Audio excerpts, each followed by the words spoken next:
questions, eh ben, posez-les en commentaire. Bon, il y avait déjà des questions, Alain, que je vais te poser. Il y avait des Ouais, questions de Roulina. Il avait commenté, il avait commenté sur le récif La Publi. Donc, je vais te poser ces questions. Pouf, pouf, pouf. Tac.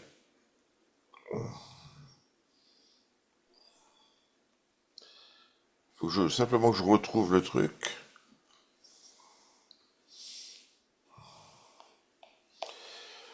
Ah, c'est un peu, ce soir, là, ça déconne, hein, le live, là, dites donc.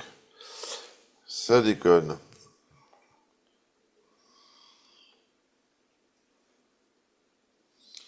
Ça déconne. Faut que je trouve le commentaire de Philippe.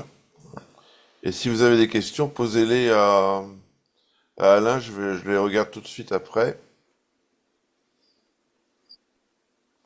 Ouais, donc déjà, Alain, on en avait parlé un peu comme ça tous les deux. Quand les gens ont des coraux mous, des coraux durs dans leur bac, tu considères que c'est quel corail mou le plus, euh, le plus toxique? bah c'est plutôt justement les trucs genre cagnaterie qui sont un peu, enfin, qui ont une grande surface. Après, il y a certains sarcos aussi, mais c'est vrai que dans les sarcos, normalement, la plupart quand même, enfin, les Runbergy ou le, comment ils s'appellent, l'élégance, eux, il n'y a pas tellement de problème. Il n'y a pas de problème. Mais Par contre, les là et les Xenia, là, c'est plus embêtant. les Xenia, les Capnella, c'est plus embêtant. Ouais. Parce qu'ils libèrent des toxines ou parce qu'il y a, Alors, s'il y a un Xenia, parce que contact? c'est la surface de contact. En même temps, c'est la surface de contact, donc ils en libèrent plus. Si tu veux, les surfaces d'échange sont plus grandes, donc je suppose que la vitesse de dissolution dans l'eau est peut-être plus grande, j'en sais rien, par rapport à la vitesse où c'est dégradé après par les bactéries, parce que tu as des bactéries spéciales. Alors là, j'ai plus de mémoire, j'ai plus les noms, mais j'ai regardé à propos des tests bactériologiques là. Ils ont des tonnes avec l'ADN, ils ont des tonnes de variétés de bactéries qu'ils arrivent à détecter. Et c'est vrai que par exemple pour les toxines, il n'y a pas beaucoup de documentation là-dessus, mais a priori, les familles de bactéries qui existent dans la mer qui sont capables, par exemple, de dégrader le pétrole, bah, c'est sûrement les mêmes qui sont capables de dégrader les toxines, les terpènes des coraux, quoi, D'accord, des excitants des coraux.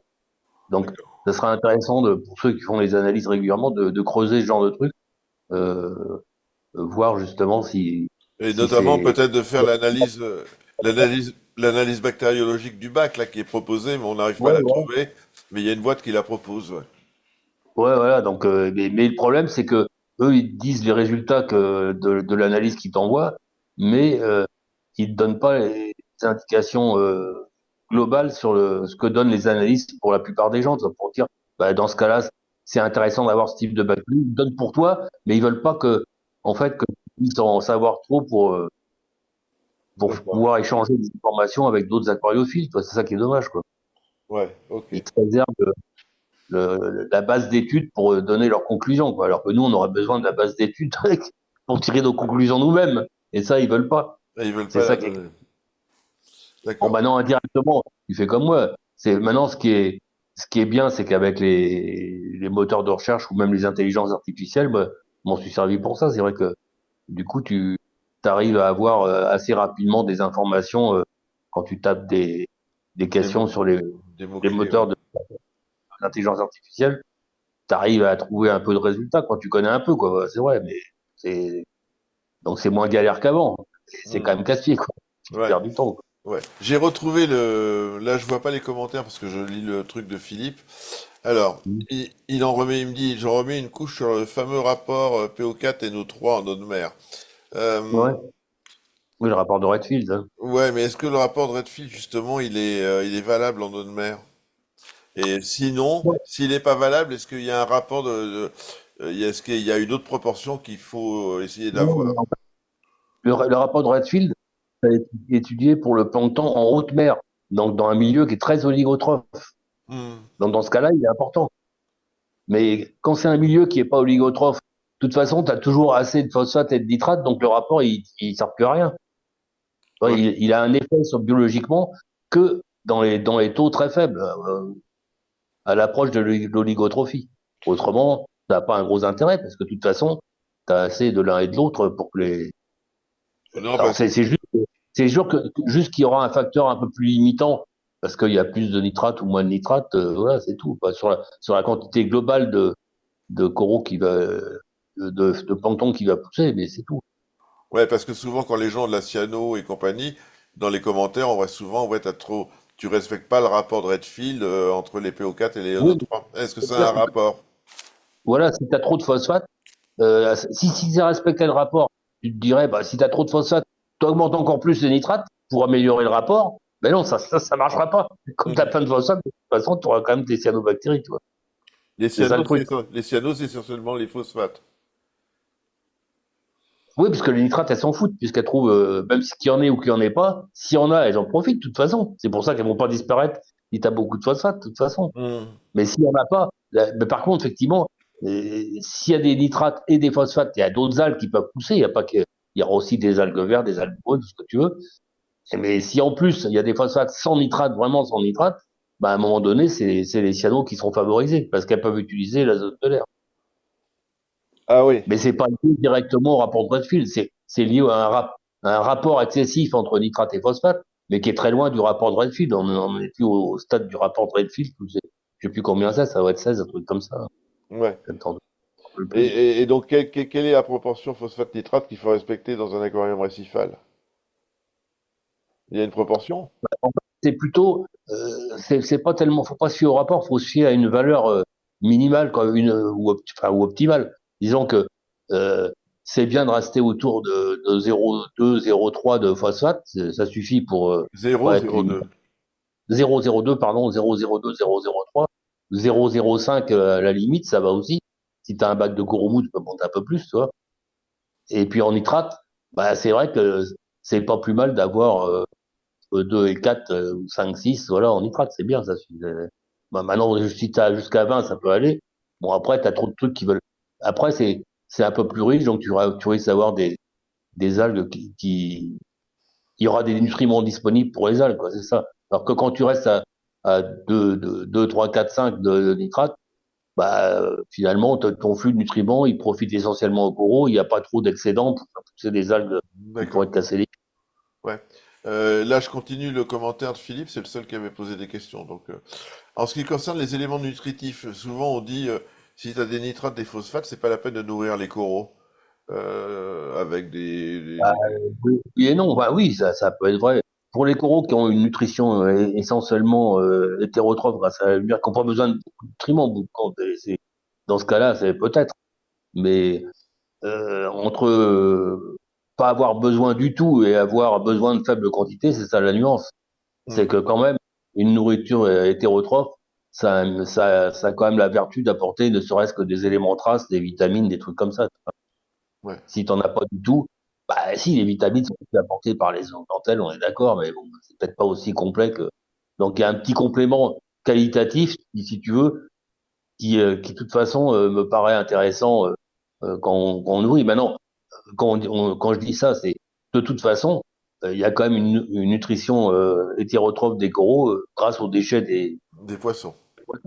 Et puis les coraux, ils capturent aussi du bactérioplancton, donc voilà, ils trouvent quand même. Au phytoplancton, il n'y en a pas tellement souvent parce que bon, on veut du clair avec les cubeurs, l'eau va pas devenir verte, hein, de toute façon, ça, on serait embêté si c'était le cas. Il y en a un peu quand on Mais nettoie les vides, quoi. voilà, quand tu nettoies les vitres, ça fait quand même finalement, c'est un petit boost de plancton. Et puis même, quand tu nettoies pas les vitres, quand les algues elles sont sur les vitres, elles émettent des spores en permanence. Donc, tu as quand même un flux de plancton, même si tu laisses tes vitres crades, que tu les nettoies pas. De toute façon, le biofilm de plancton va larguer des cellules algales dans la base d'eau régulièrement quand même. D'accord. Donc, ça fait un minimum de. D'accord. Euh, donc, imaginons un bac qui a des NE3, des PO4, mais qui est sous filtration UV. Donc, son eau, il n'y aura pas de zooplancton dans l'eau avec les UV. Bah, t'en auras moins, en tout cas. T'en auras un petit peu parce que quand même, t'auras quand même t'auras justement les algues qui poussent sur les vitres, qui vont libérer des spores. La spore, elle va être détruite par l'UV, mais en attendant, elle va se balader dans le bac quelque temps. Elle aura le temps d'être captée quand même par du corail, mais il y en aura moins, ça c'est sûr. D'accord. Euh, Alors, au niveau vitamines, tout ça détruit aussi ce plancton au moment où il est tué par le UV, il perd des vitamines, c'est moins nutritif. Mais enfin là, là, je chipote, c'est une hypothèse, donc j'en sais rien. toi, tu dis que même si on a un peu de nitrate, un peu de phosphate, c'est utile de nourrir un peu le bac, enfin les coraux, quoi. Avec Oui, oui, voilà, ça peut être utile, voilà. Surtout si tu as des coraux, bah, comme tu parlais de ton capnella, le capnella, c'est un corail qui a besoin quand même de plus de nourriture hétérotrophe. Donc, sinon, il va stagner, voilà. Donc, certains coraux, c'est quand même mieux. Pour d'autres coraux, voilà. Maintenant, si tu as un bac avec, comment, avec un seul type de coraux, t'as que des accros à petits polypes et des montiporas, bon, peut-être que là, c'est pas nécessaire, voilà. on peut s'en passer, ouais. Mais quand même, on a beau dire ce qu'on veut, un petit coup de phytoplancton de temps en temps. Alors si t'es obligé de nettoyer tes vitres tous les 2 jours, bah effectivement, tu auras ta petite dose de phytoplancton sans en acheter, voilà, c'est tout. Hmm. Maintenant, si ton bac il verdique en 8 jours, c'était vraiment très oligotrophe. Donc là, un petit complément de temps en temps entre deux nettoyages où t'as ta dose de phytoplancton comme ça quand tu Ouais. nettoies, porter un peu de phytoplancton, surtout si c'est un mélange qui est bien fait ou c'est parce que les variétés de phytoplancton n'ont pas le même dosage en oméga-3. Donc, c'est bien de varier. En EPA, DHA, les oméga De 3 légers. varier les souches, quoi. Des vitres qui verdissent vite, c'est un signe d'abondance de NO3 ou de PO4? Ou les deux? Si ça verdit, non, c'est plutôt, enfin, c'est plutôt là, justement un bon équilibre, en tout cas entre nitrate et phosphate.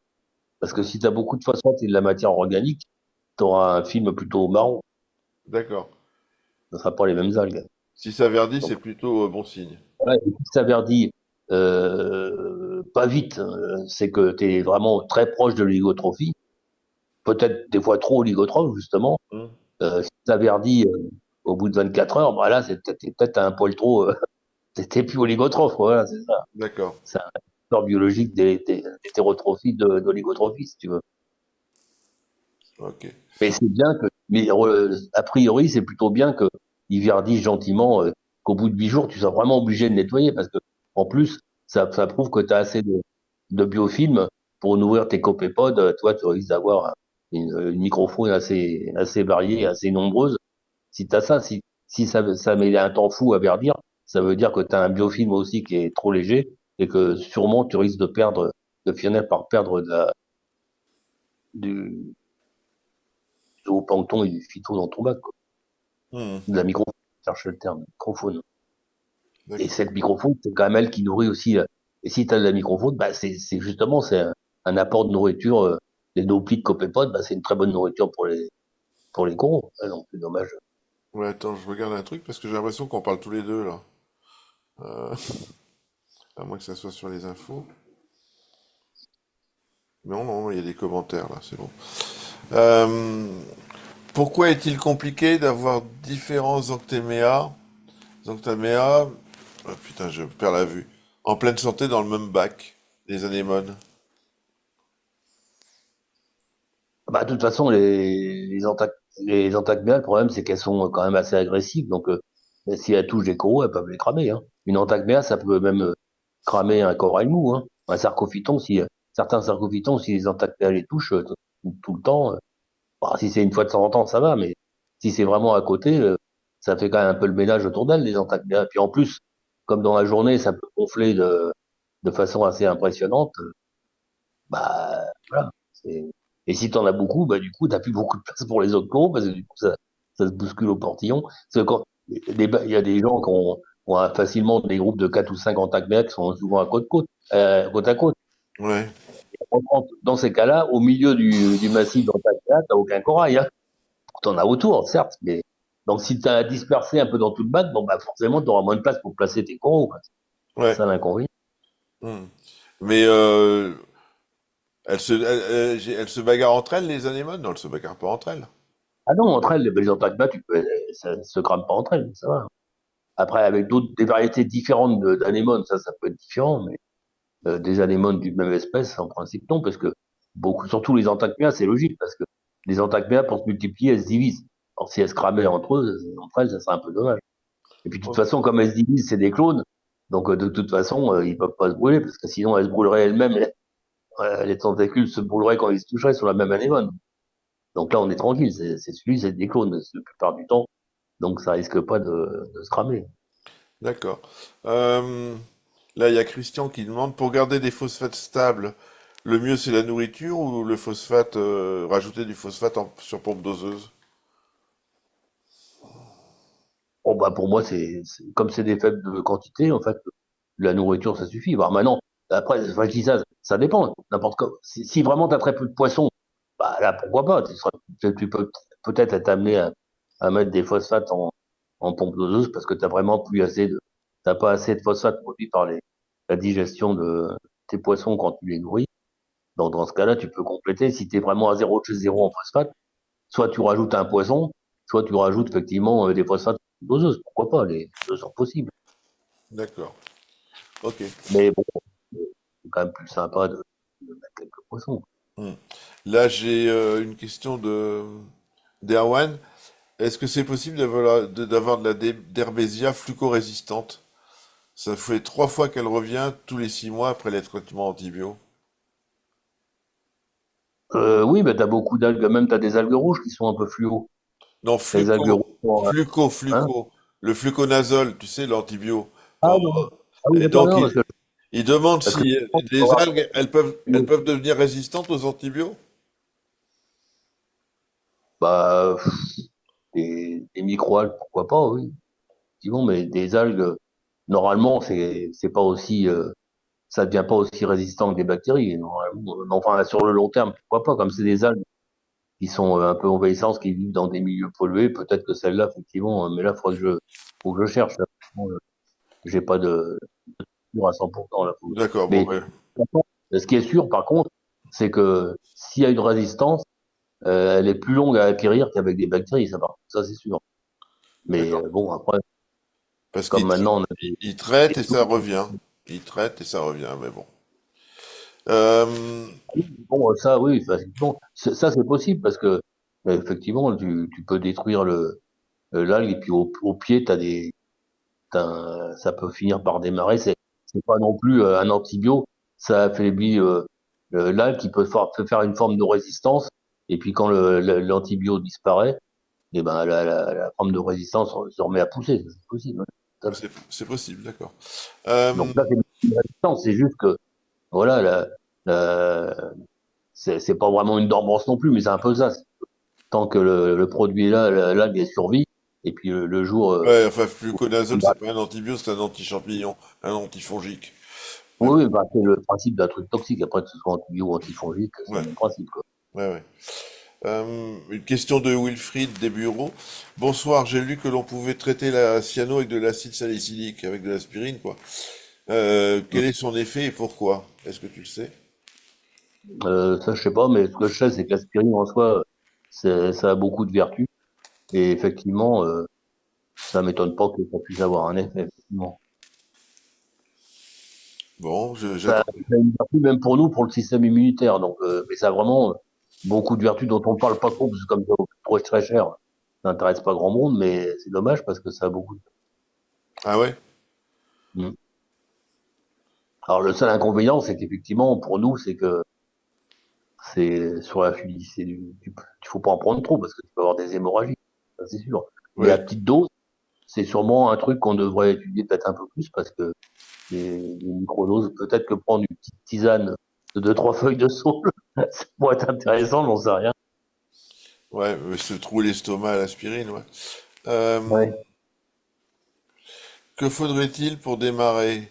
Ludovic, il demande, pour démarrer un bac, il faut, euh, je comprends pas bien, il dit, pour démarrer, élever des bactéries vivantes. Ouais, bah, de toute façon, les bactéries qu'on met dans le bac, elles sont sous forme de spores et puis elles se réactivent, hein. Oui, elles se revivifient ou même quand elles sont déshydratées, elles se revivifient au contact de l'eau, donc c'est pas un problème. Ça, c'est pas... Hein, les... L'avantage des bactéries, c'est une bactérie, elles disparaissent quand les conditions du milieu sont défavorables, elles survivent sous forme de kyste, et puis, enfin pas de kyste, mais bon, de forme de résistance, et puis après, dès que les conditions de redeviennent bonnes, elles se elles se remettent à proliférer, donc ça sert à rien de. Ouais. C'est Euh, pour ça que tu peux pas rendre un milieu stérile en déshydratant, parce que les bactéries, elles s'en foutent, elles résistent à cette forme-là déshydratée et elles se revivifient plus tard. d'accord. Euh, Est-ce que tu conseilles, il y a Ludovic là qui demande UV ou pas UV dans un bac? Bref, normalement, ça devrait pas être nécessaire, mais après, c'est l'UV pour les coraux, c'est, tu sais, ça, c'est pour les poissons. Si on a beaucoup de poissons, bon, pourquoi pas. Et si on a beaucoup de poissons, j'ai aussi un client qui avait un bac de 5 mètres, hein, donc il avait des poissons à 1500 balles pièce, donc lui, je lui avais donné le truc de l'eau oxygénée, il mettait de l'eau en pompe doseuse. Enfin, il avait même deux pompes doseuses parce que il mettait dans la première pompe doseuse, il avait un réservoir qui correspondait à ce que le bac pouvait encaisser en une fois si jamais la pompe doseuse tombait en rade, tu vois.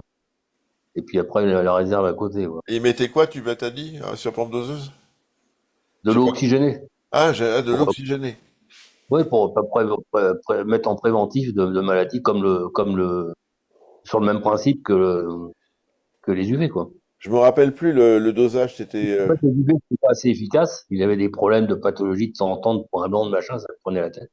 Et puis, si tu veux, dès qu'il avait il était obligé de rajouter un poisson. Vu le fric qu'il avait en poisson dans son bac, bah, il brûlait un cierge à chaque fois, quoi. Il avait toujours la trouille Ouais. de foutre une Et maladie dans son bac. c'était quoi le dosage de l'eau oxygénée? Tant que je me souviens, c'était, je veux pas te dire de conneries. Tu l'as déjà donné, mais bon, je me rappelle plus là. Non, c'était 30 millilitres de 30%.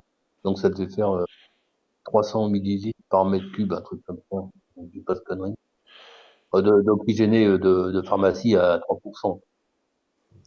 D'accord. Attendez, je vérifie quand même. Je me remets Quand je mettais l'oxygéné super concentré, c'était 30 millilitres par mètre cube, hein. Mais c'était, bah si, c'est ça, donc c'était à 30%, je crois. Ouais, c'était du 30%. Donc si tu mets à 3% comme une pharmacie, bah c'est 10 fois plus, quoi. D'accord. Donc par mètre cube, c'est-à-dire 30 millilitres pour 100 litres. Mais ça, c'était, je le fais, ça c'était sur la journée, hein. Donc je fractionnais parce qu'en une fois c'était faisable, mais là c'était la limite de chatouiller un peu trop Mais éventuellement les et crevettes. ça, il y avait des coraux dans le bac ou c'était un fish only? Euh, Toutes les 2-3 heures, ça allait. Il y avait des coraux dans le bac ou c'était que des poissons? Non, non, ça c'était pour traiter les poissons. Mais Ouais, mais les coraux en fait sont moins résistants sont plus résistants que les poissons. ah. Et l'eau Et oxygénée, ça faisait par rien aux contre, coraux? les oursins sont moins résistants que les poissons. Donc si tu mets cette dose-là d'un seul coup avec des coraux, tes coraux vont tenir coup, mais les crevettes et les oursins, ça va pas aller. C'est pour ça qu'il vaut mieux fractionner. Au lieu de D'accord. mettre 30 millilitres d'un coup, vous pouvez mettre 15 millilitres 2 fois par jour ou 8 millilitres 4 fois par jour, Là, quoi. il y a quelqu'un qui dit un UV 24-24, c'est la tranquillité. Et c'est vrai qu'il y a pas mal de gens qui ont mis des UV. Ils avaient des phénomènes de nécrose de blanchiment des coraux aux pieds, du truc très lent.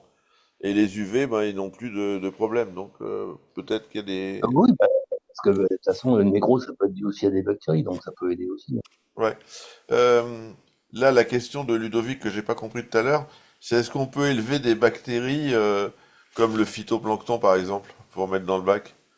Bah, sinon, c'est compliqué. Ce qu'on peut faire, ça s'appelle les bactéries EM, ça s'appelle efficient microbes, un truc comme ça, micro-organismes. C'est qu'il y a des bactéries qui sont vendues avec en bioremédiation des étangs, toi, des pièces d'eau.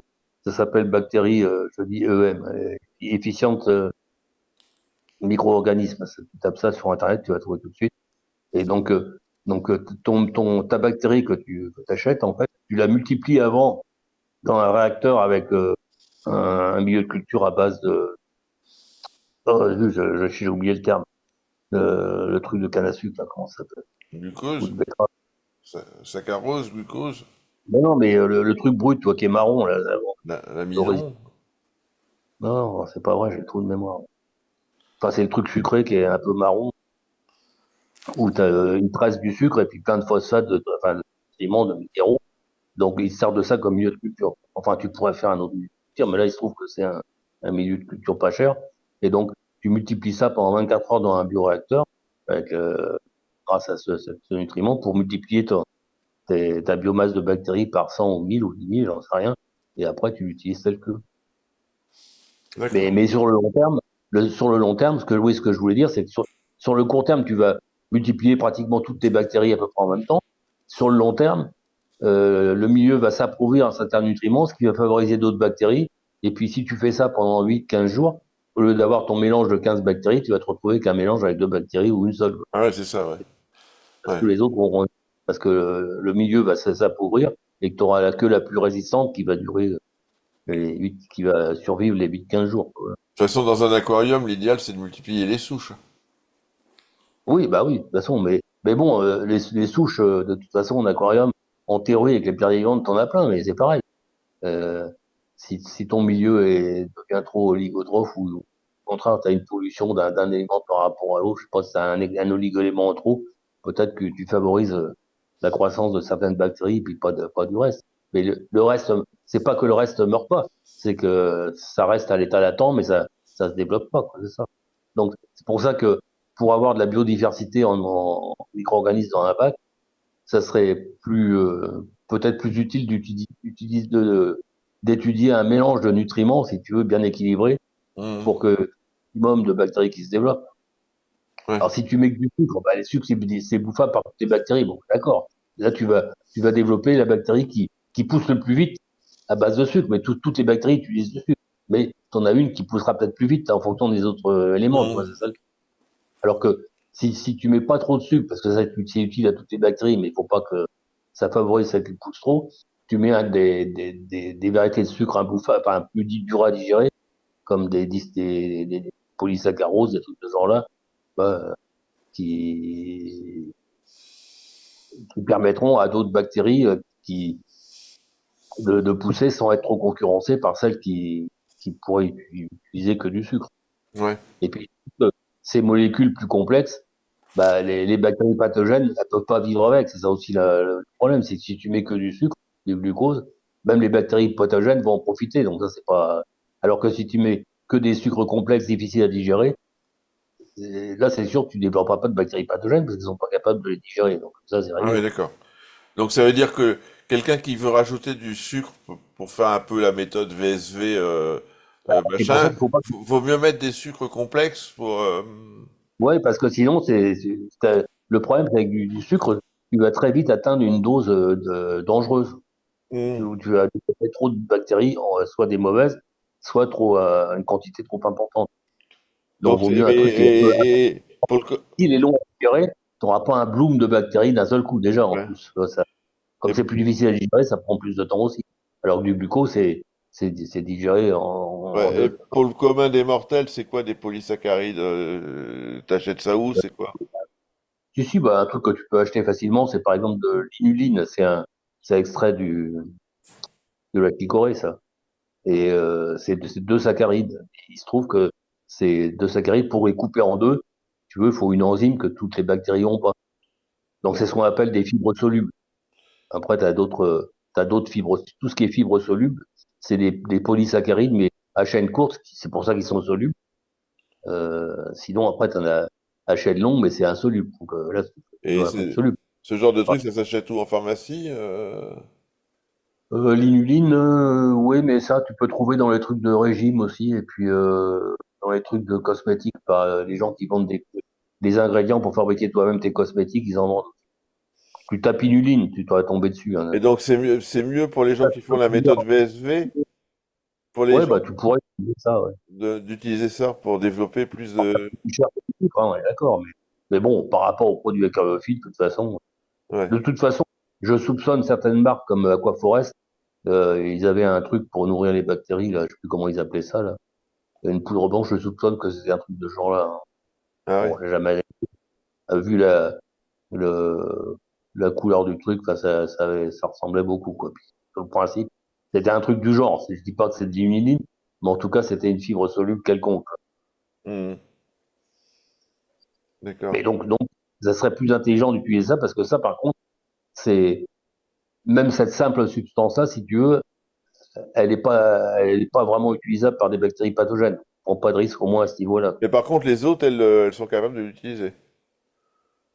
Les bactéries qui sont utiles pour nous, elles peuvent Oui, l'utiliser. partout, pas autant que. Et en tout cas, euh, la plupart des bactéries qui dégradent les fibres, ou par exemple même en eau douce, des bactéries qui sont capables, par exemple, de dégrader des feuilles mortes dans un bassin, un truc comme ça, celles-là, c'est sûr qu'elles vont dégrader les fibres solubles, parce qu'elles sont capables de dégrader les fibres insolubles. Le seul truc, c'est que comme c'est des fibres solubles, ça sera dégradé plus vite par la même bactérie qu'une fibre insoluble, c'est tout, parce qu'il faut la couper en moins.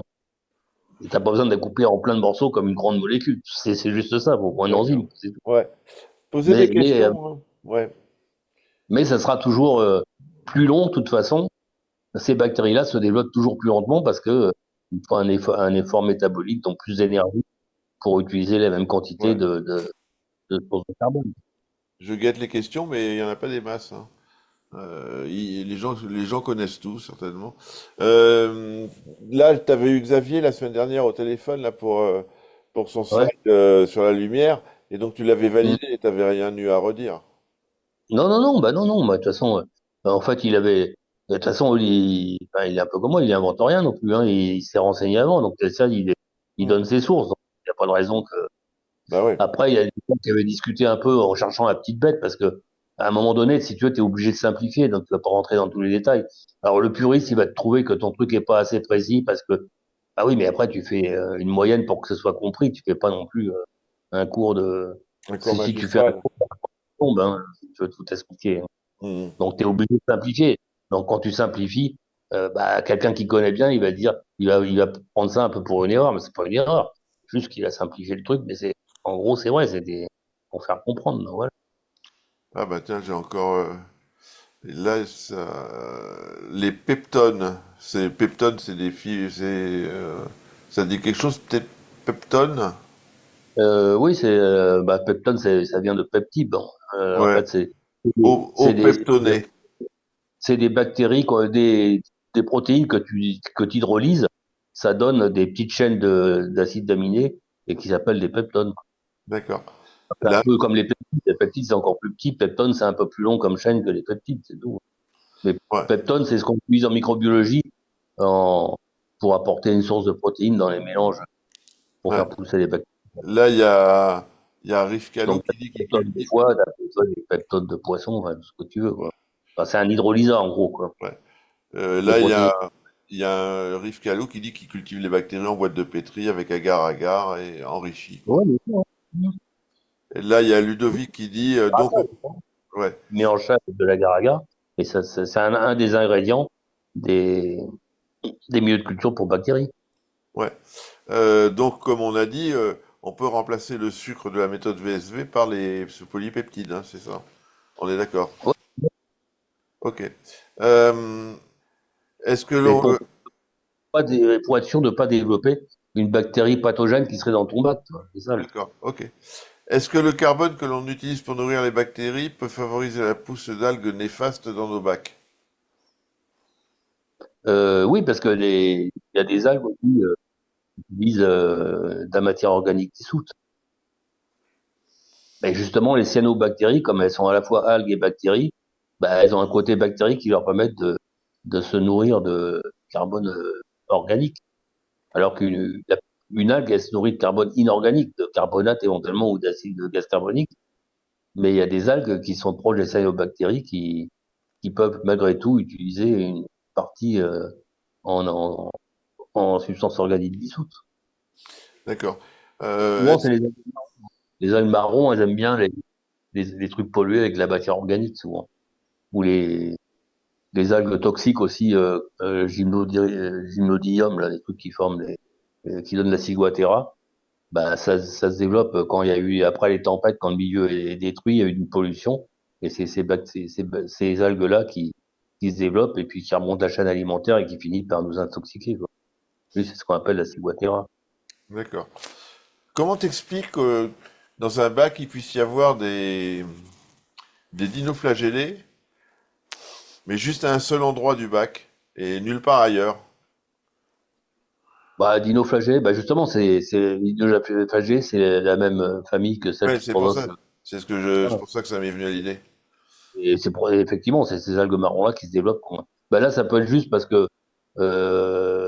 c'est peut-être une zone de sédimentation où là, sur le support, tu as un peu plus de matière organique qui est fixée là-dessus. Ou, moi, je pense que c'est peut-être plutôt ça, hein. Ah oui, d'accord. Ouais, A bah, priori, parce que comme c'est, si ça se développe sur les vitres en même temps, tu te dis que là-bas, c'est dans la colonne d'eau, qu'il y a un truc qui est excédentaire. Si ça pousse pas sur les vitres, mais par contre, à certains endroits du décor, bah, c'est probablement que c'est des endroits où il y a des dépôts de sédiments, et c'est là-dedans qu'elles trouvent ce qui leur permet de se développer, donc a priori. le signe sur la qualité d'eau, c'est développement sur les vitres. Ah Si, bah oui, c'est intéressant. Mais si- c'est pour ça que, à la limite, sauf si t'es maniaque et tu nettoies tes vitres tous les jours, tu verras rien. Si t'es pas maniaque, ça te donne des indications. De temps en temps, c'est bien de pas nettoyer pendant 3 4 jours pour voir effectivement la couleur de des tes algues. vitres. Ouais. Maniaque, quand ça va pas, Ah ouais, non, bah, je suis pas maniaque, justement, donc ça tombe bien. Euh, bah donc, bien, c'est intéressant. ouais. Est-ce que les bactéries qui sont dans la colonne d'eau sont utiles? Bah, elles sont utiles, ne serait-ce comme bactérioplancton, parce que les coraux en récupèrent une partie, donc ça se fixe sur le mucus des coraux, puis quand ils ingèrent leur mucus, ils récupèrent ça en même temps. Donc c'est du bactérioplancton, quand c'est dans la masse d'eau, c'est du bactérioplancton tout simplement. Alors, c'est pas forcément une bactérie qui est toute seule dans l'eau, euh, ça peut être un amas de bactéries fixé sur un micro-support, après c'est autre chose. Mais, mais Hmm. de toute façon, bactérioplancton, donc c'est utile. Ouais. Mais par définition, dans un bac récifal où tu as un super écumeur, bah, tu n'auras jamais des concentrations très élevées parce que ça sera viré par l'écumeur, hein, tout simplement. Ah oui. Ah bah oui, oui. Ben, il y a des gens qui ont des écumeurs trop performants, de temps en temps, ils rebalancent un peu le jus d'écumeur, tu vois, quand le bac est trop oligotrophe. Mais bon, après, c'est difficile à doser, quoi. Ouais, ouais, ouais. Ouais, c'est justement, c'est la théorie aussi, fameuse théorie où les gens qui préfèrent une écume claire et d'autres une écume foncée parce que c'est pas les mêmes quantités de bactéries que t'enlèves, voilà. Et alors? Justement, c'est ça qui serait intéressant de voir avec les fameux tests de bactéries. Ça serait ça, c'est ça qui serait intéressant, c'est de comparer dans un jus d'écumeur clair et foncé, voir ce que tu trouves comme différence même d'espèces de bactéries, voir si ça change quelque chose ou pas. Ou sinon, si ça change rien, c'est juste une question de concentration, bah ça donne aussi une indication. Mais tu vois, Ouais. c'est genre intéressant. Si c'était plus répandu, il faudrait que les gens qui fassent ces tests se regroupent et échangent leurs données pour qu'on arrive à trouver des choses utiles pour. Et à ta connaissance, une écume sèche est plus efficace qu'une écume liquide? C'est Bah pareil? non, non, parce que justement, ça dépend de l'état de ton bac. Si ton bac est très pollué, bah, vaut mieux une écume foncée. Et de toute façon, elle sera foncée parce que ça, on a beaucoup de trucs à enlever. Mais bon, à la limite. Mais si ton bac a une tendance à être trop oligotrophe, bah là, tu as intérêt à régler ton écumeur pour que ça fasse une écume claire. Parce que s'il marche trop fort, bah, tu risques d'enlever trop de trucs parce que tu es déjà oligotrophe. Tu vois, c'est ça le problème. C'est tout dépend du contexte. On peut pas dire, voilà. On peut pas dire qu'il faut une recette pour tout le monde. C'est pas vrai. Non, ça dépend Non, de non, ce que tu as non, dans. ouais, je sais bien, j'ai bien compris, ouais. Donc si t'as un bac oligotrophe, tu fais plutôt une écume claire, et si t'as un bac pas trop oligotrophe, plutôt une écume foncée. Oui, voilà. Je répète pour tout le monde, hein. Pour enlever le maximum, si tu veux, de résidus parce que Et il est parti. t'étais un peu chargé, ouais, tout simplement. Et puis D'accord. si t'as un bac vraiment très peu oligotrophe, à la limite, t'aurais pas intérêt à pas avoir d'écumeur du tout. Enfin, quoique, l'écumeur, c'est toujours intéressant, de toute façon, parce que, quitte à enlever la coupelle, parce que comment la vertu d'oxygéner la nuit, parce que c'est quand même, donc ça empêche une baisse trop importante de pH pendant la nuit aussi. D'accord. Bah tiens, justement, la question est souvent posée. Quelle plage de pH tu considères comme acceptable pour un bac récifal? Oh, alors, si la nuit tu descends à 7 8 ça va, quoi. Bon, après, si tu descends en dessous de 7 là, ça craint vraiment. En dessous de Même, 7? même 7-2, 7-3, 7-4, normalement 7-8, c'est bien de pas descendre en dessous de 7-8. Hmm, Parce que c'est pas proportionnel, si tu veux. Même 0,5 de pH en moins, c'est logarithmique, l'échelle de pH. Donc, ça devient vite trop. ouais, ouais. Donc, Ce serait pas gênant pour les poissons. Pour les poissons Moi, quand j'avais travaillé à la Villette, là, il m'avait appelé parce que le gars qui s'occupait du grand aquarium en bas, moi, je travaillais dans les étages là, pour des terrariums là, à l'époque. Et dans ces réserves, ça commençait à crever ces bestioles. Mais il se trouve que dans sa réserve, il y avait des grands filtres sous sable, avec 20 centimètres de sable. Et donc, j'avais mesuré le cache et tout ça, puis elle m'était aperçu que il avait un cache de 4 quoi. Donc, Ah ouais. ou après, quand on a regardé le pH, bah, il s'est retrouvé avec des pH de 6 même, non, mais c'est même plus bas, je crois qu'un, le bac le plus pourri, je crois qu'il était descendu carrément à 4,2. Alors, évidemment, à 4,2, tout crevait, quoi. Ouais. Et il n'a rien gardé, hein. Mais même à 6, normalement, ça commence à 6, tu commençais, Les t'as poissons, tu veux dire? des poissons, non, mais de tout. Là, à 4, tout crevait. C'est-à-dire que même les oursins, même Ah les ouais. trucs incroyables. Enfin, pas les oursins, mais les étoiles de mer. Les oursins, c'est pas increvable. Mais les étoiles de mer, normalement, c'est quand même plus ou moins increvable. Bah, même ça crevait. Là, du coup, à 4,5, 5, c'était trop bas. Mais Hmm. à 6, les poissons, tout le temps à 6, les poissons, ils finissent par crever aussi. Bah ouais. Mais ils n'avaient pas pensé, comme c'était juste une réserve pour garder des animaux pour les balancer après dans les bacs d'expo, bon, ils n'avaient pas pensé à mesurer ça. Moi, je parle de ça il y a 30 ans, hein. C'est pas Hmm. aussi pointu sur les analyses que maintenant. Mais ils n'ont pas de coraux, hein, à la Villette. Il y a quelques poissons d'eau de mer, mais il n'y a pas Bon, il y de. a longtemps, ça fait 20 ans que je suis pas Ouais, retourné, mais je non, devrais. nous, on y va régulièrement avec les petits-enfants, là, pour le truc des enfants, la cité des enfants. Et Ouais. il y a pas de coraux, il y a que des poiscailles. Oui, avec à l'époque, avec des poissons aussi, de toute façon. Ah ouais. Parce que de toute façon, ça serait pas équipé pour avoir des coraux, il n'y a pas Non, les- non, non. voilà. Allez-y, posez des questions, hein. C'était de l'eau Méditerranée, hein. Donc, je sais pas si là, ils ont changé, Je sais pas. aujourd'hui. À l'époque, quand j'y travaillais, c'était des poissons de Méditerranée. Non, là, ouais, j'ai vu des bars, des dorades, enfin des trucs classiques, quoi. Ouais. Posez des questions, hein, profitez qu'Alain est là. Autrement, on va se coucher. Allô, allô? Bon, bah, il n'y a pas de questions, Alain. C'est pas un grand succès, hein, je vais te dire. Tu vois, à force de faire des trucs avec toi, avec tout le monde, les gens, ils sont blasés, tu vois. Bah, c'est pas, non, mais en plus, c'est même pas ça, c'est que je te dis maintenant, quand tu as envie de te renseigner, effectivement, de toute façon, tu as plein de vidéos. Alors, si en plus tu parles anglais, si tu as les vidéos des sites aux États-Unis, ou même les sites allemands, mais l'allemand, il y a moins de gens qui parlent allemand, mais en allemand, en allemand, c'est pareil. Tu as plein de renseignements déjà. C'est vrai que maintenant, si tu cherches, même un débutant, bah, s'il est un peu curieux, il va trouver plein d'informations qu'on n'avait pas avant. Même Hmm. sans, avant, on était obligé de claquer 100 balles des bouquins à 100 balles ou 150 balles pour s'enseigner. Maintenant, c'est gratuit, hein. Ouais, je T'as regarde si je. c'est bien détaillé. Et en plus maintenant, avec les intelligences artificielles qui permettent de trouver le résultat plus vite, plutôt que ramer avec les moteurs de recherche, de faire défiler 25 pages avant de trouver une bonne information, avec une intelligence artificielle, tu trouves le résultat en 2 minutes, hein, au Ouais, lieu de 20 minutes avant, hein. je regarde si je loupe pas des commentaires parce que je suis étonné, quoi. Il se passe rien. Donc, Mais par contre, ce qui est intéressant de discuter entre nous, entre amateurs, si tu veux, c'est que c'est les échanges d'informations. Ça, on trouve pas forcément sur les intelligences artificielles. Tu vois, elles oublient des trucs des fois. ah, ça y est. Donc, l'échange d'expérience, c'est quand même intéressant. Par contre, c'est pour Ah, ça qu'il y a toujours un avenir pour des forums, des trucs comme ça, parce que ça euh, permet des observations. Euh, ouais, bah ça y est, là, il y a des questions. Est-ce que tu faisais de la nourriture maison? Si oui, est-ce que tu aurais une recette?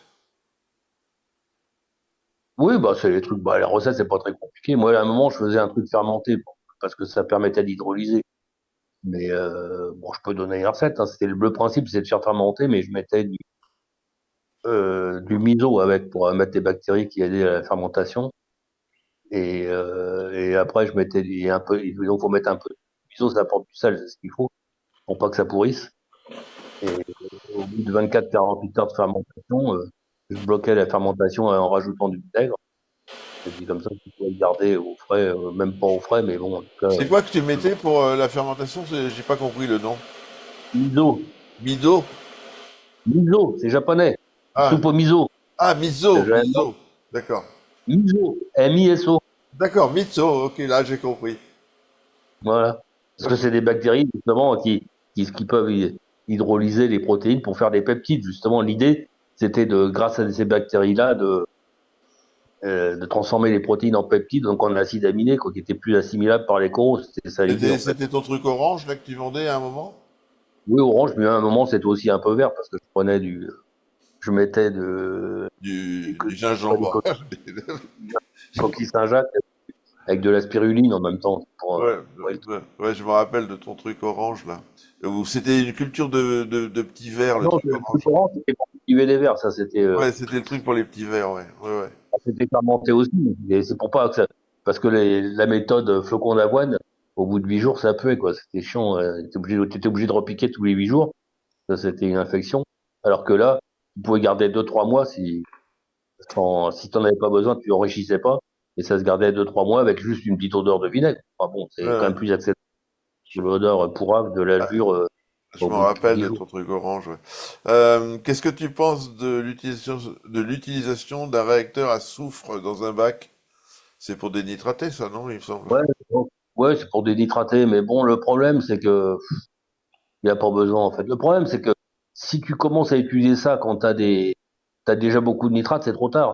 T'es obligé de le faire dans une sorte de refuge pour pas passer trop d'eau dedans, parce qu'au départ, quand t'as beaucoup de nitrate, un dénitrateur à soufre, il va fabriquer des nitrites. Donc, c'est pas très bon, quoi. Un dénitrateur tout court, d'ailleurs, qu'il soit à soufre ou pas à soufre, hein, mais, Ah ouais? donc, Pas très bon. Donc, bon, voilà, c'est plus délicat à lancer, quoi. C'est ça le truc. Mais bon, après, pourquoi pas, hein. Si tu sais que tu vas avoir un bac où tu vas mettre beaucoup de poissons que tu fais au début, pourquoi pas, hein. Hmm. Enfin, soit, Mais ne pas le mettre en route quand on a énormément de nitrate. C'est ce que tu... l'avantage du nitrateur à soufre, c'est que t'as pas besoin d'une pompe doseuse pour envoyer une source de carbone. Hmm. Ouais. C'est ça, parce que c'est l'oxygène du soufre, ça, après, avec les carbonates, ces bactéries-là utilisent du carbonate plus le soufre qui apporte l'oxygène, ça va, quoi, hein. Ok. Mais c'est toujours la même chose, hein, que ça soit l'ajout de carbone, le truc à soufre ou le machin. Faut pas commencer ce genre de truc quand on a des taux de nitrate incroyables. Non, parce que c'est une méthode biologique qui agit doucement. Donc, quand c'est trop tard, c'est trop tard. C'est pas. Je veux dire, des fois, les biopellets, les choses comme ça, les gens, ils commencent, ils ont, je sais pas moi, 100 de nitrate, et ben, ils plantent le Mais non, bac direct, quoi. ils sont trop pressés. Donc, avec des micro-pellets, même si tu fais un micro-pellet de 10 mètres cubes, tu ne pourras pas baisser, parce que ça sera dangereux. Donc, de toute façon, ça enlève quelques milligrammes par jour. Donc, il va te falloir, de toute façon, un certain temps. Ouais, Si tu ouais, as tout à laissé fait. 6 mois, il faudra 6 mois pour rectifier les pellets. C'est ça le truc, en fait. Ouais. Et les gens, ils ont rien foutu pendant 6 mois, ils ont laissé dévier pendant 6 mois ou un an, et puis ils voudraient qu'en 15 jours, ça soit réglé. Ben non, avec une méthode biologique, ça marche pas, ce genre de raisonnement. Ah ouais, dans ce cas-là, faut mieux changer toute l'eau, quoi. Cavalerie chimique, charbon, machin, les gros trucs, tu vois. D'accord, Ouais. peut-être. Mais dans ce Ou cas-là, des réalisés, bon, là, évidemment, t'enlèves tout de suite, là, n'en parle plus. Mais en méthode biologique, ça marche pas, ça, dans ce hein. cas-là, faut changer l'eau, quoi. Enfin, Oui, dans ce cas-là, il vaut mieux changer l'eau, effectivement. De toute ouais. façon, vu que quand ça devient trop compliqué, bah, ça coûte, c'est moins cher, et puis deux, c'est plus rapide quand tu changes l'eau. Ouais. Mais c'est pareil, quand tu changes d'eau, faut quand même faire gaffe. Parce que si tu changes 100%, tu as un bac pourri, d'un seul coup, tu passes de 3 milligrammes de phosphate et 50 de nitrate, tu passes à 0,0, ça va peut-être pas être apprécié par toutes les bestioles non plus, tu vois. Ouais. Donc, faut peut-être mieux laisser 10% de l'eau, de changer 80-90% en plusieurs fois plutôt que 100% d'un coup, hein. Ouais, ouais. Faut se méfier. Voilà. Très gaffe. Euh, alors, bonjour. Tout d'abord, la micro-macrophone est-elle si importante que ça dans nos bacs? On voit de plus en plus de décors sans pierre et aérés, donc je suppose beaucoup de microphones en moins et souvent même des bacs qui tournent bien sans même en voir. Qu'est-ce que tu penses? Bien sûr, c'est possible, mais c'est moins stable, c'est juste ça, quoi. Donc maintenant, comme on a les moyens de surveiller comme il faut avec les tests, les machins, là, si tu gères le truc au petit poil, que, que très, très régulier dans les apports de nutriments, tout ça, que t'es pas surchargé en poisson, tout ça, si tu veux. Si c'est bien équilibré, t'as pas trop de poissons par rapport au coraux, tout va bien, tout est bien équilibré, bah ça va, effectivement, hein. Parce que tu peux compenser, effectivement, par des nourritures même artificielles ou même par des phytos. On est Hmm. d'accord. Et quand ça se fait naturellement, t'as un système qui est beaucoup plus stable, c'est juste ça. Ouais.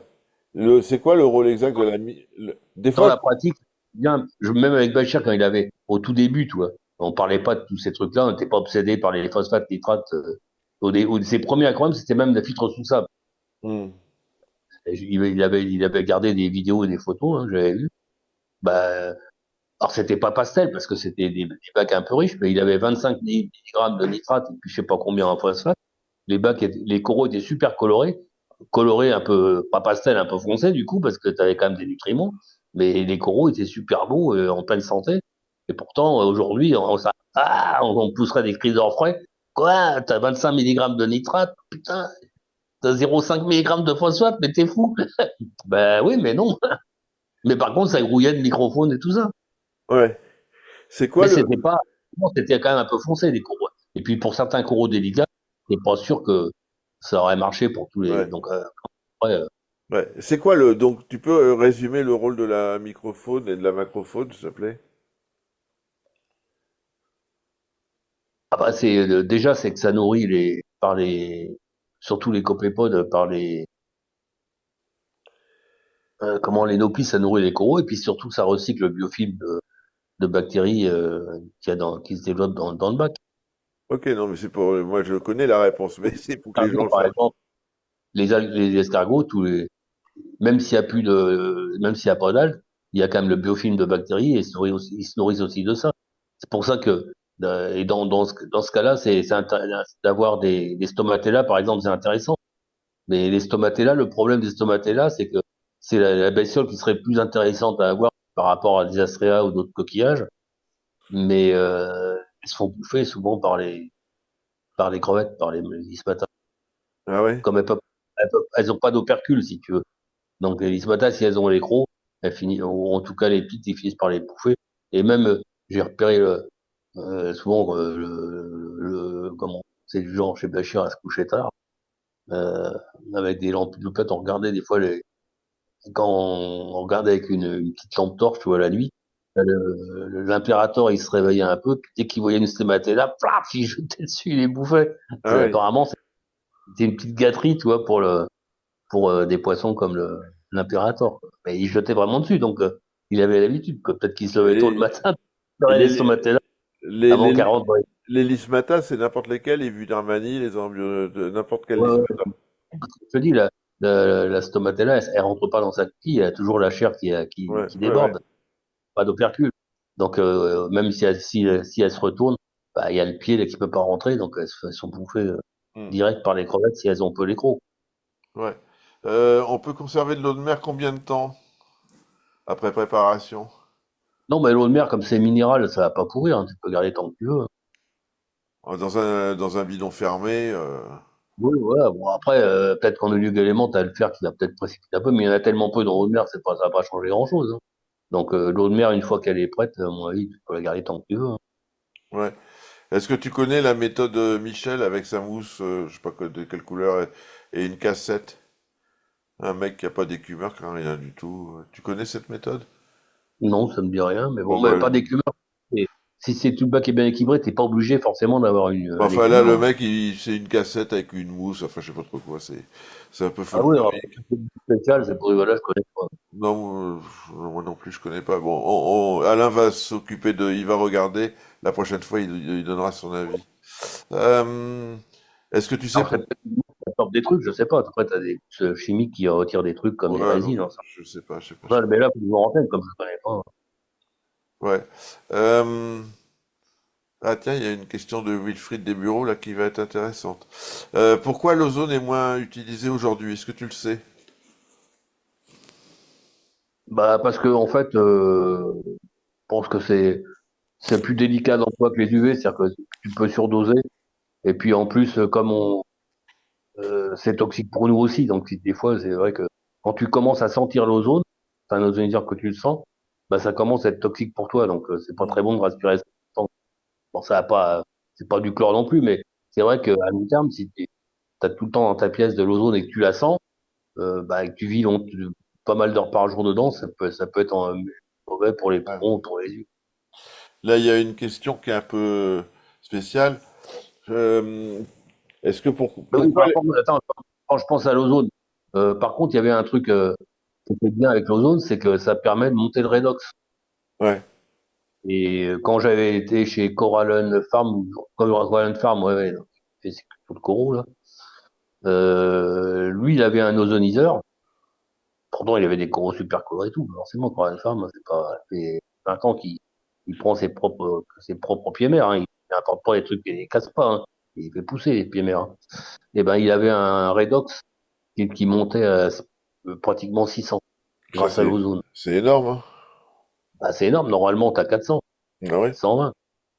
Et lui, enfin, ses circuits, en tout cas, de coraux durs, hein, je vais pas regarder, c'est le circuit principal pour son bac de pied mère et puis ses circuits de coraux durs. Il grimpait, il utilisait l'ozone pour pouvoir monter en redox à 600. ouais, ah ouais, ouais, ouais. Et donc le redox, ça veut dire que plus il est haut, plus le bac est pur bien, hein, c'est ça, si j'ai bien compris. Ouais, c'est ça, ouais. Ouais. Putain, t'as vu, au bout de je sais pas combien d'années, je commence à comprendre un petit peu à la force de te fréquenter. Euh, But, Qu'est-ce que je veux dire? Il y a énormément de marques qui distribuent des produits, notamment des oligo-éléments. Euh, Comment on peut expliquer les différences de prix entre les différentes marques? non, non, mais là, c'est juste du marketing. L'oligo-élément, ça coûte que dalle. Vu les concentrations. T'imagines, par exemple, quand tu regardes les oligo-éléments comment ça s'appelle, Zeovit, là, Ouais, quand tu mets une goutte tous les jours, de KZ, ouais. bah, c'est des microgrammes. Ouais, Donc, quand tu regardes une solution de fer, soit c'est du ferreux, il est marron, soit c'est du ferrique et c'est vert. Donc, si ouais, c'est transparent, imagine bien que, enfin, je dis ça, si c'est du chlorure. Maintenant, peut-être que si c'est du fer avec une molécule organique, c'est là, si peut que ce soit transparent. Là, je suis peut-être méchant aussi. mm, Mais bon, a priori, si tu veux, quand même, tu sens bien que c'est pas hyper concentré, quoi. Parce que normalement, une solution de cuivre, c'est pareil. Hein, c'est bleu, c'est le sulfate de cuivre. Si tu as du sulfate de cuivre dilué, et du sulfate de cuivre qui est transparent, c'est que c'est super dilué. Donc, ouais, de toute façon, même si ça vaut 1000 balles le kilo pur, si t'en mets 1 milligramme par litre, de toute façon, ça va faire 1 euro le litre, ta ouais, solution. Tu la vends en 100 millilitres, ça t'a coûté 10 centimes, le flacon te coûte plus cher. Donc, ouais, l'élément, il n'y a aucune raison. Ou alors, c'est un mélange oligoéléments où il en a 25 et tu as un truc super rare comme pas du germanium qui peut peut-être valoir cher au kilo, d'accord, mais même dans ce cas-là, le vanadium ou le germanium, t'en mets des traces aussi, c'est pas non plus des quantités. Voilà. ouais, Ça, c'est juste du marketing. Tu payes. Et il y a sûrement un beau flacon, une belle étiquette. ouais. Je ne donnerai pas le nom parce que je veux pas le. Non, non, non, non, on donne pas de nom. Non, non, mais je t'aurais pas le nom du fabricant parce que j'aime bien en plus. Mais il m'avait fait marrer à l'époque parce que il me vantait les vertus de son magnésium. Ouais, Regardez comme ça, il te fout de ma gueule. Son magnésium, c'est du chlorure de sulfate de magnésium, qu'est-ce qui m'emmerde? Le mec, et là, son magnésium était merveilleux. Ouais, moi, j'avais rigolé, mais bon. bah ouais, ouais, ouais. Donc, pour résumer, les oligos, c'est les oligos et ça vaut que dalle, quoi. Voilà, on est d'accord. Oui, voilà. Donc, ce qui peut valoir du fric, ce serait Le quelque chose flac, d'immatériel. le Il flacon et avait un mélange. l'étiquette. Voilà. Et puis, non, mais sinon, parce que c'est vrai, ce qui compte dans les oligoéléments, c'est la proportion. Je Hmm. dis, si t'as trop, en aquaculture, quand on fait des solutions d'oligoéléments, c'est les mêmes pour toutes les milieux de culture, en fait, parce que on a fait des essais il y a très longtemps, dans les années 50, avec des centaines d'échantillons, et on a trouvé qu'il y avait une proportion, une concentration, une proportion, surtout entre les différents oligoéléments, qui était optimale. Donc, voilà, on n'a pas changé. Donc, parce que si tu as trop de cuivre par rapport aux autres oligoéléments, bah, l'excès de cuivre empêche une bonne fixation du fer ou du zinc, tu vois, c'est ça qui est. Donc là, effectivement, euh, ce qui, c'est pas n'importe quoi une solution de oligo-éléments, faut savoir la faire en proportion. Mais Ouais. le prix des ingrédients lui-même, c'est pour ça ce qui vaut cher, c'est la quantité, le, Le cerveau c'est immatériel, disponible. de savoir de la bonne concentration à utiliser. Et Ouais, sinon, mais une fois que tu le sais, ça vaut plus rien de savoir. Ça, c'est le truc. ouais, Une fois que tout le monde le sait, je veux dire, ça sert plus à rien. Voilà. ouais. C'est plus commercialisé. Ça vaut plus grand chose, quoi. Voilà. Ouais, Mais alors a attends, priori, je vois pas pourquoi. Mais c'est pour ça que c'est intéressant la méthode les tests, ICP. comment, Triton et compagnie. C'est que justement, ça te permet de savoir la proportion si tu as un excès d'un oligomément par rapport à un autre, et c'est ça qui est intéressant, parce que quand tu es très oligotrophe, du coup, bah, c'est le même principe que le rapport de Redfield. Du coup, là, tu peux repartir comme ajout d'oligoéléments sur la proportion standard que tu utiliserais pour des phytoplanctons, puisque tout est quasiment à zéro.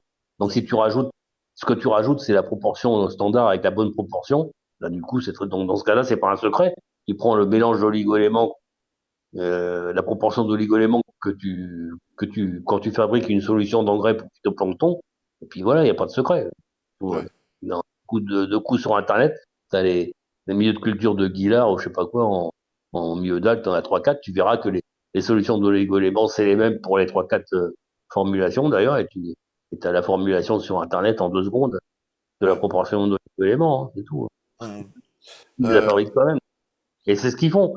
Et ça m'étonnerait qu'ils aient fait des études spéciales sur les coraux pour savoir si la proportion pour les coraux, de toute façon, les coraux, c'est les zooxanthelles. Les zooxanthelles, c'est aussi des algues. Et puis, je te dis, le secret dans les différents milieux de culture d'algues, c'est pas les oligoéléments, c'est tout le temps la même. Le secret, c'est les vitamines que tu es obligé de rajouter dans certaines algues ou pas, parce que certaines en ont besoin et d'autres pas. C'est une source peut-être, une source d'azote organique ou inorganique ou des choses comme ça, des détails comme ça sur les macro-éléments, mais les micro-éléments, si, il y a une différence dans la culture de c'est que si tu utilises de l'eau de mer naturelle ou de l'eau de mer synthétique, si ouais. tu utilises de l'eau de mer synthétique, tu mets jamais de cuivre, parce que tu en as toujours comme impureté. Et Hmm. si tu utilises de l'eau de mer naturelle, là, tu rajoutes du cuivre. Parce que pour avoir une culture concentrée, la teneur la teneur classique dans de l'eau de mer naturelle n'est pas suffisante. Donc Ouais, c'est la seule. donc tu dis que dans tous les sels synthétiques, il y a trop de cuivre en fait. Oui, donc quand on a enfin, en labo, quand on fabrique avec de l'eau de mer synthétique, bon après, c'était mon nom. Maintenant, aujourd'hui, je sais pas, parce qu'on fabrique peut-être des sels purifiés, j'en sais rien. Enfin, de mon temps, quand on faisait des cultures des milieux de culture pour phyto, bah, si on prenait de l'eau de mer synthétique ou de l'eau de mer naturelle, c'est la seule différence, c'était le taux de cuivre. Donc, on rajoutait du cuivre qu'on n'en mettait pas du tout dans le mélange pour de l'eau de mer synthétique. D'accord. Là, il y avait une question, on change. Le redox de l'ozone, euh, est-ce que c'est un redox artificiel quand il est monté à l'ozone ou ça... C'est un redox parce que tu mets un truc oxydant. Tu peux obtenir un redox élevé en balançant de l'eau oxygénée. Ouais. Pareil, hein. Ou l'oxydator, enfin des trucs comme ça, Ou ouais. l'oxydator, oui, bah, sous forme d'oxydator, bien sûr. Hein. Hmm. Le seul truc qui est bizarre avec le oxygéné, c'est qu'au moment où tu le rajoutes, ça fait baisser. Alors, j'ai personne avec qui est capable. J'ai un client pourtant qui était chimiste, ce qui est pas normal parce que ça fait augmenter. Mais par contre, le lendemain, ça augmente. Ah ouais. Ça au pile 5 minutes après que tu l'aies mis, ça baisse. Et puis le lendemain matin, pof, c'est bien remonté, descend par rapport à la valeur que tu avais avant. Ah, c'est bizarre, hein. C'est bizarre, hein. Ouais. Mais jamais su.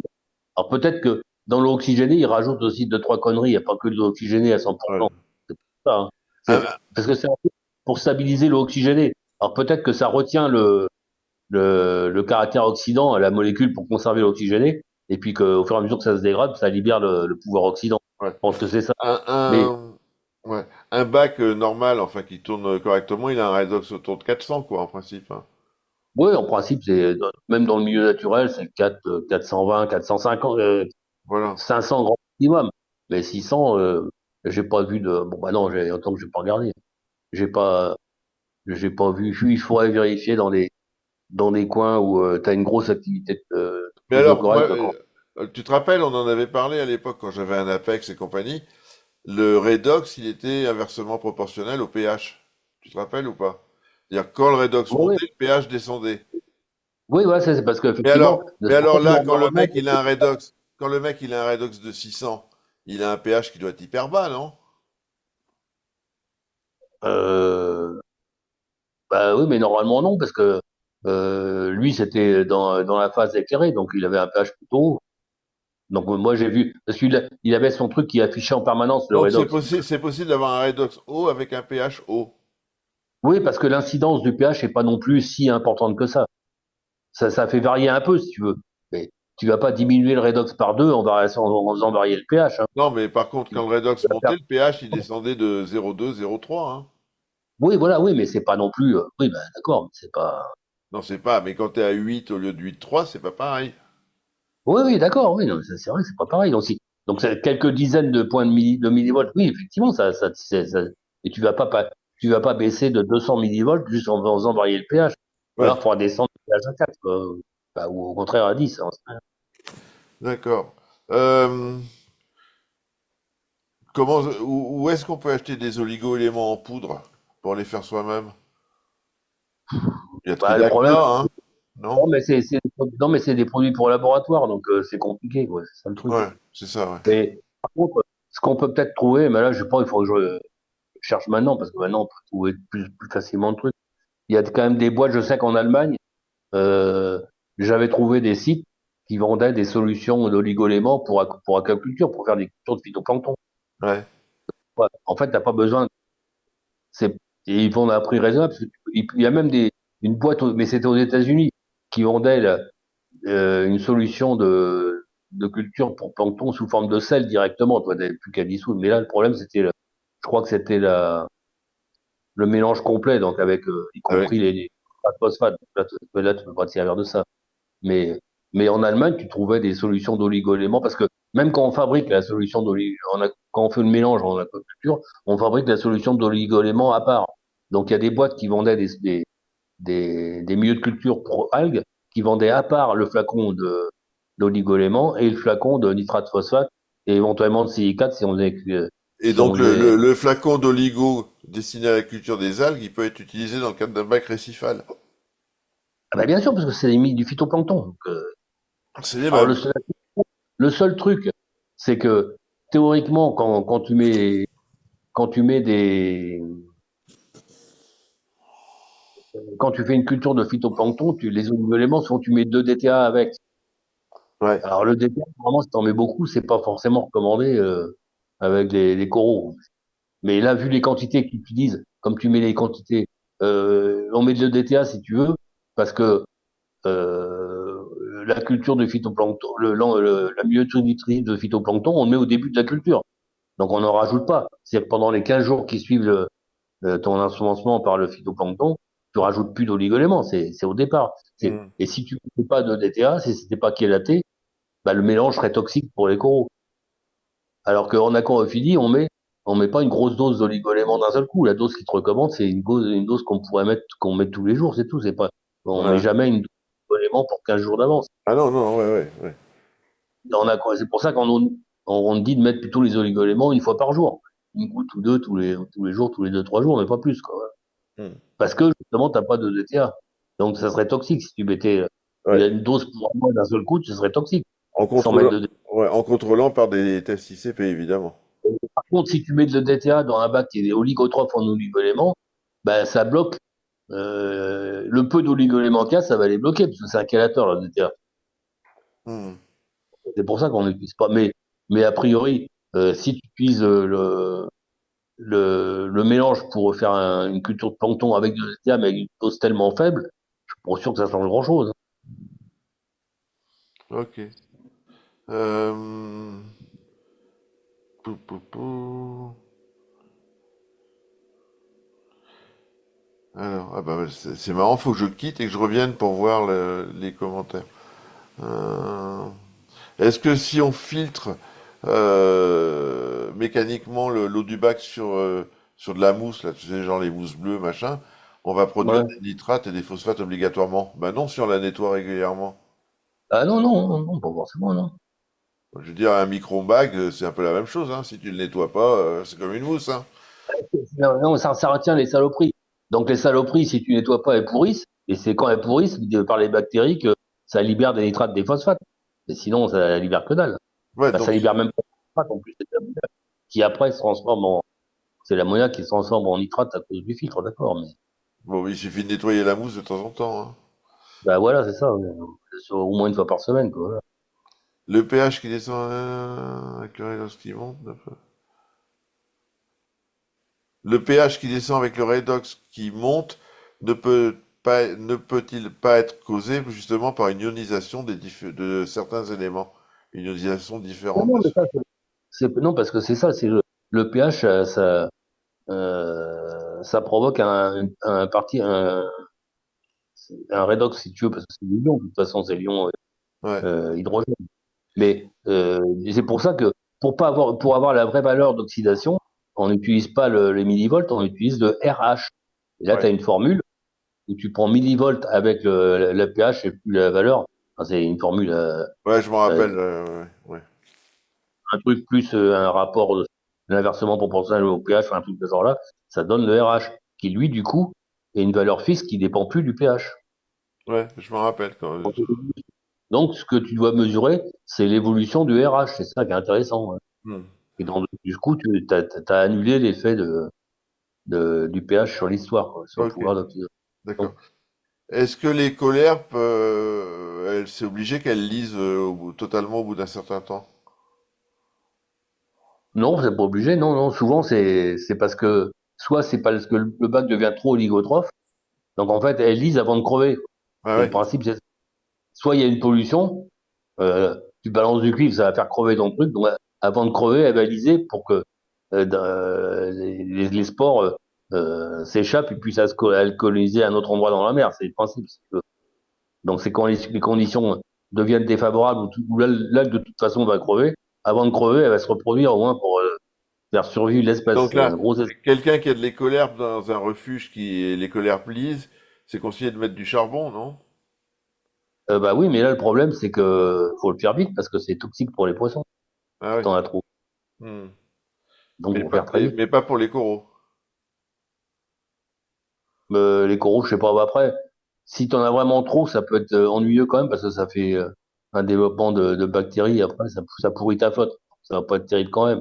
Enfin là, directement pour les coraux, a priori, je crois pas, mais faudrait que je vérifie Et quand même. par contre, les poissons, ouais, s'ils bouffent des spores, Après, les poissons, voilà, c'est pas la peine. ah ouais. Mhm. Bah, de toute façon, il y a un autre truc qui est dangereux pour les poissons, c'est quand t'as une holoturie comme des synaptes. Tu sais, c'est une holoturie en forme de serpent, ça se balade. Des synaptes, ou même les holoturies très colorées, là, les Colochirus et compagnie, là.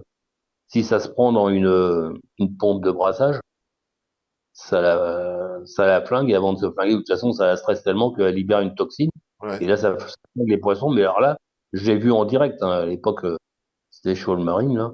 Il y avait une grande synapse qui s'est prise dans une pompe doseuse, dans une pompe de brassage, et puis j'étais devant, donc j'ai vu tout de suite. Putain, j'ai vu les poissons qui commençaient à tourner. Euh, Bah, j'ai sauvé les poissons, mais pas en mettant du charbon, parce qu'ils seraient crevés à un temps. J'ai pris mon épuisette.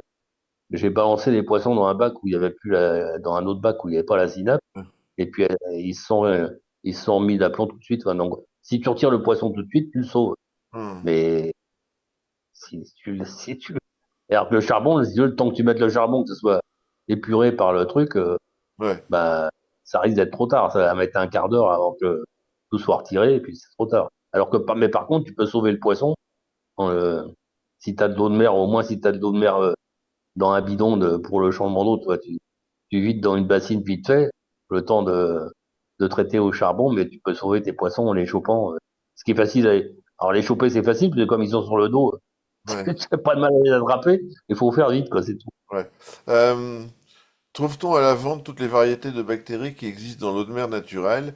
Et est-il intéressant de récupérer de l'eau de mer naturelle pour avoir plus de variétés de bactéries dans son bac? Bah, ça, pourquoi pas, oui, effectivement, oui. Mais bon, après, tu as des bactéries qui sont aussi sur le sable, donc tu peux récupérer un peu de sable de mer sur la plage, il y a plein d'autres endroits pour récupérer les bactéries. Mais des bactéries qui se cultivent, c'est un peu comme les souches de plancton. Tu as tous les souches de plancton se cultivent pas bien, les bactéries, c'est la même chose. Nous, par exemple, les bactéries qu'on a dans le microbiote, dans intestin, les trois quarts, ils sont impossibles à cultiver en milieu artificiel. Bon, Ah ouais? déjà parce que anaérobie, donc anaérobie, c'est compliqué parce que là, faut pas que tu aies d'oxygène. Donc, Hmm. à moins d'avoir une enceinte privée d'oxygène artificiellement, ça devient compliqué, quoi. Mais beaucoup, de toute façon, parce qu'en plus, dans les microbiotes, les bactéries, elles vivent entre elles. Il y a une coopération, tu vois, entre elles. Donc, en fait, peut-être que certaines bactéries peuvent pas vivre toutes seules. C'est possible aussi, hein. On ne sait pas, hein. Mhm. Parce que tu as une bactérie qui va fabriquer une vitamine que l'autre fabrique pas, et réciproquement. C'est compliqué, tout ça, hein. Bah ouais. Mais par contre, ce qui est sûr, c'est que on n'arrive pas à cultiver la plupart des bactéries du microbiote intestinal. Ok. Je te dis, entre autres, parce que beaucoup sont des bactéries anaérobies, hein. Ouais. Plus facile peut-être mais même dans les bactéries anaérobies, il y a des choses complexes, et qui fait que c'est fort probable que certaines bactéries puissent pas vivre toutes seules. Ouais, je lis les commentaires en même temps. Est-ce qu'il est bien d'incorporer les oligos suivant la consommation du Belling pour une distribution journalière? Bah, oui et non. Enfin, si tu connais ton bac, oui. Parce que par exemple, si t'as un bac de SPS qui consomme beaucoup de calcium, quand c'est lié à la consommation du calcium pour le squelette est lié à la quantité de biomasse. Donc là, tu peux ajuster en fonction de la consommation. Tu peux baser les oligoments sur le taux de cash. Par exemple, dans l'eau de mer sans sel, tu vois, on en met des oligoéléments. Mais si tu as un bac de mou, bah ça n'a rien à voir. Les mous n'utilisent pas de calcium, donc tu peux pas le rajouter en tout cas, tu peux pas faire une proportion avec la solution de cash, parce que le bac de mou ne va pas consommer de cash. Par contre, il va consommer beaucoup d'éléments, quoi. Il a une grosse biomasse. Donc les oligos, pour les gens qui sont en Belling, qui veulent se faire ça, c'est à rajouter avec la solution KH, c'est ça? C'est ce que tu as Non, dit? plutôt faire sans sel, Avec le si c'est en sel, trois. avec le sel sans sel, Alors ouais. maintenant, si c'est en deux composants, bah là, c'est peut-être plutôt avec la solution calcium, parce que le cash, carbonate, ça va faire précipiter pas mal d'éléments. D'accord, Euh, ok. je pense que ça marche avec le cash. Bon, enfin, Normalement. moi, je jouerais pas avec les oligos comme ça, de toute façon. Donc, Non, mais il en faut un peu. Pourquoi c'est compliqué? Enfin bon, si tu as un bac du sans pierre vivante, sans rien, justement, là, tu joues à ça. Mais là, si tu veux faire ça, tu peux faire avec une bombe d'ozone, mais là, tu peux le faire qu'en réglant avec des analyses Triton, tu vois, ou enfin, ATI, ou Fauna, ou... Par moment, on t'en classique. pas plus, ouais. Donc dans ce cas-là, tu peux connaître là, tu rajoutes une solution, même éventuellement un poil trop fort, un poil trop, enfin, tu mets ce que tu mettrais peut-être en 3-4 jours, pas tous les jours, toi, mais ou ce que tu mettrais sur une semaine. Et puis, tu reprends un échantillon 3 jours après, t'envoies au labo, puis tu vois en 3 jours ce que tu as perdu. Et là, tu peux te dire, bah, je rajoute ce que j'ai perdu en 3 jours. Voilà. C'est ce que font c'est ce que font les gens, hein. Que ce soit Romain Michel, Yannick Devigne et tout. C'est ça l'intérêt d'avoir un échantillon. Ils regardent leur consommation de test ICP en anticipé et ils Et rajoutent. ben, ouais. Là, du coup, tu connais là, tu as une mesure pour ton bac à toi. Ouais, Bah, là, c'est pas au pif. Voilà, tu calcules. Voilà. Dans ce tu cas-là, il n'y a pas de calcules. problème. Voilà. Voilà. Bah oui. Donc, Mais c'est la seule solution. Romain, il rajoute les oligos et Tu peux si en mettre pas assez, ce qui n'est pas très grave, mais tu peux en mettre trop, ce qui est très grave. voilà, Voilà. il rajoute des oligos et si à l'ICP c'est toujours zéro, ben il Ouais. rajoute la même dose parce que ça veut Et dire que c'est consommé, quoi. il prend l'échantillon enfin, un quart d'heure après avoir mis pour le temps que ça se mélange, enfin, ou une heure après. Et puis il prend un autre échantillon 3 jours après ou 8 jours après, et puis il voit ce qui a été perdu, tout simplement. Ouais, ouais, bah ouais. Il faut savoir faire une règle de 3, c'est tout. Ouais, mais c'est pas à la portée de tout le monde, hein. Bon, bah écoute, Bah, hein. je rigole, mais c'est pas à la portée, mais enfin, c'est parce que maintenant on fait plus d'efforts avec les calculettes, on s'emmerde plus à faire des règles de 3, hein. Ouais, même avec. Bah si, avec la calculette, ça me fait pas il faut savoir faire la règle de 3, mais avec une calculette, pardon. Ouais. Est-ce que vous avez encore Avec des questions? t'auras plus besoin, quoi. On va Ouais, devenir con avec l'intelligence artificielle. ouais. Est-ce que vous avez des questions? S'il n'y a pas de questions, bah écoutez, on va se quitter là. Ça fait 1h15. Bah oui, il est déjà 10h20. Hein, il est 10h20. Les papis, ils ont sommeil, hein. Oh non, et papy, t'es insomniaque. Moi, je me couche jamais avant 1h du matin. Bon, bah je te laisse, alors je te laisse et moi je me casse, tu discutes avec eux. Voilà, merci. On s'en refait un de ces quatre. Non, mais Euh, Bonne soirée et puis désolé pour les petits bugs du début là, mais Zoom des fois ça déconne un peu. Ciao, voilà, merci beaucoup. ciao. Salut. Bonsoir tout le monde.